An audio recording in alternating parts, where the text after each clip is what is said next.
Mesdames, Messieurs, bonsoir. Ravi de vous retrouver pour votre journal Météo Climat. Le changement climatique dérègle les cycles de l'eau, multipliant et alternant sécheresse et épisodes d'inondation, comme il y a tout juste quelques mois dans l'ouest de la France. Une catastrophe pour les habitants, mais également pour la biodiversité de nos sous-sols. On y revient juste après votre météo, avec de l'instabilité qui se dessine pour ces prochains jours, des averses durant le week-end, mais des températures qui resteront encore 4 à 5 degrés au-dessus des normales de saison. Nous avons cette goutte froide qui va venir se positionner en Bretagne, cette perturbation dans le sud qui va remonter sur la façade atlantique, et on va retrouver donc pour ce soir des averses nombreuses, localement orageuses dans le sud de la France, des Pyrénées jusqu'au centre-est.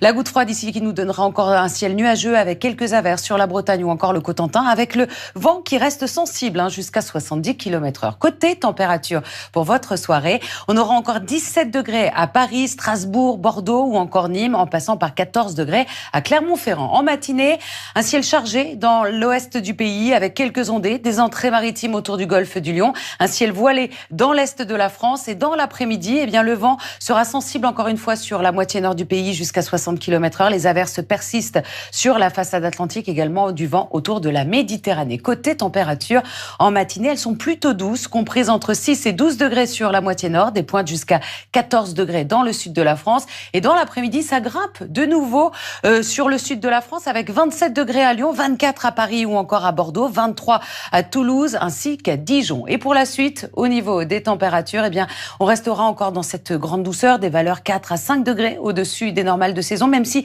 ça risque de baisser durant le week-end avec de nombreuses averses. Mais d'ici là, le soleil reste présent sur une grande partie du pays, des averses nombreuses dans l'ouest et le sud avec quelques coups de tonnerre, le vent très sensible autour de la Méditerranée jusqu'à 70 km/h. Et vendredi, les orages seront un peu plus organisés sur tout l'ouest de la France. Un ciel nuageux à l'avant avec le vent qui persiste jusqu'à 80 km/h. Avec le changement climatique, on le voit, les épisodes de pluie intenses se multiplient et nos sols n'arrivent plus à éponger ces inondations à répétition. C'est une catastrophe pour les habitants, mais également pour la biodiversité. Sous nos pieds, c'est un bouleversement invisible pour les êtres vivants du sous-sol privé d'oxygène. Une question de Colette du Nord ce soir. Lors des inondations, que deviennent les vers de terre et tous les insectes qui sont dans la terre? Réponse de Marc-André Selos, microbiologiste. Les organismes du sol, ils vivent un moment difficile parce qu'ils ne peuvent pas respirer. Alors il y a des choses comme les animaux ou certains champignons qui meurent parce qu'ils ont besoin d'oxygène pour respirer. D'autres champignons arrivent à fermenter. Il y a des tout petits organismes qu'on appelle les bactéries qui arrivent à respirer avec autre chose que de l'oxygène, par exemple du fer ou du sulfate. Et au bilan, il y en a qui survivent plus ou moins bien, mais même pour les espèces impactées, il y a quelques individus qui survivent et quand l'inondation est terminée, la vie reprend. C'est pareil quand il y a une sécheresse. Beaucoup d'espèces, on voit leurs individus disparaître, mourir, mais il y a quelques survivants et en quelques semaines, ça repart.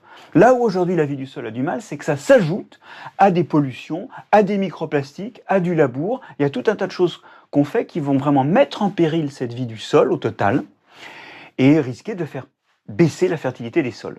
C'est plutôt ces autres facteurs qu'il faut gérer pour laisser le sol correctement gérer les inondations et les sécheresses.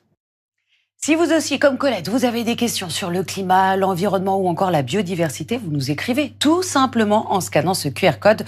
On vous répond. Demain, on gagne encore 2 minutes d'ensoleillement. Vous n'oubliez pas les Catherine.